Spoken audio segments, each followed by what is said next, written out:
एक धनुष टूट गया, इसमें इतना क्रोध करने की क्या बात है? हमने तो बचपन में ही धनुइयाँ तोड़ डाली, उस समय तो किसी ने क्रोध नहीं किया था। विश्व भर में सम्मानित महाशिव धनुष को बच्चों की धनुरियों के बराबर समझता है। ब्राह्मण देवता, आपको धनुष और धनुष में फर्क दिखता होगा। हम तो क्षत्रिय हैं, हमारे लिए तो सब धनुष एक समान है। लगता है तुझे अपने जान से मोह नहीं रहा। मुझे मोह है कि नहीं, परंतु आपको इस पुराने जीर्ण धनुष से बहुत मोह दिखाई देता है। इसके टूट जाने बच्चों की तरह बिलबिला रहे हैं। रघुवर ने इसे हाथ लगाया, ये टूट गया, इसमें उनका कोई दोष नहीं। क्रोध त्याग दीजिए मुनिवर, बहुत धमका लिया आपने। मैंने तो तुझे बालक समझ अब तक जीवित छोड़ रखा, और मैं आपको एक ब्राह्मण समझ आपके हाथ नहीं उठा चाहता। निरंकुश बाल नहीं जानता कि मैं क्षत्रिय कुलनाश अति क्रोधी वह परशुराम हूँ, जिसने कई बार इस पृथ्वी को क्षत्रियों से हीन कर दिया। क्षत्रिय राजाओं का सकल नाश करके यह पृथ्वी बार बार ब्राह्मणों को दान कर दी है। ब्राह्मण देवता, जो वीर होते हैं अधिक बातें नहीं करते, वार करते हैं। विश्वामित्र, यदि इस उद्दंड बालक की रक्षा चाहते हो तो इसे हमारी आंखों से दूर ले जाओ। आप आंखें बंद कर लीजिए, मैं दिखाई नहीं दूंगा। इसे हमारे पराक्रम की शक्ति बताओ। अपनी गुण गाथा आप स्वयं इतनी अच्छी सुना लेते हैं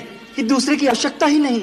अभी तक अपनी महान गाते गाते नहीं भरा हो तो सुना लीजिए। पिता का ऋण कैसे चुका, माता का कैसे काट दिया। बंद हो गया। ये बालक अब निश्चय ही मरणहार है। आश्चर्य है कि मेरे कुठार के सामने आकर भी अब तक जीवित कैसे रहा। मुझे भी आश्चर्य, मेरे देवतुल भैया को मृत्युदंड देने की बात कोई मेरे सामने करे और वो मेरे बाणों से अब तक बचा रहे। लक्ष्मण, भगवान, बालक की बातों पर ध्यान मत धरिए। और फिर उसने तो आपका कोई अपराध नहीं किया, आपका अपराध मैं हूँ। मेरे ही हाथ से ये धनुष भंग हुआ है। यदि दंड देना तो मुझे दीजिए। मुझे अपना दास समझकर चाहे मुझ कृपा कीजिए या क्रोध की, या फिर मेरे